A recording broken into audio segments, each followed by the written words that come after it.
Ditën e sotme në rubrikën trotuar në Me Bjellë, ish banorja e Big Brother VIP 5 e disa Demollari komentoi marrëdhënien Brikena Mateo, si dhe foli për thashethemet se ajo me banorin ka patur një lidhje.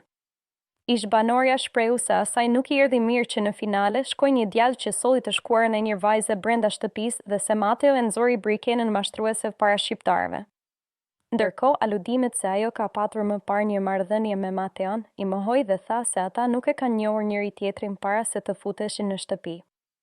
Unë si vajzë nuk do doja kurrë që një djalë që përmend të shkuarën e një vajze në publik të shkojë në finale. Nuk e di se si e bëri Brikena dasmën sepse ai e nxori atë mashtruese. Mendoj që ata e kanë lojë, një lojë që është luajtur bukur. Unë kam vënë bas aty brenda dhe thoja që nëse ata nuk puthen në atë nominim do puthen të tjetri dhe gjithmonë më kanë dalë bastet, kështu që ishin shumë të parashikuar për mua të them të drejtën. Dua të distancohem totalisht nga Mateo. Nuk njihemi fare nga jashtë. Kam 16 vite që jam shkëputur nga Elbasani. Jemi edhe breza të ndryshëm, nuk kemi as të njëjtin pëlqim karakterash.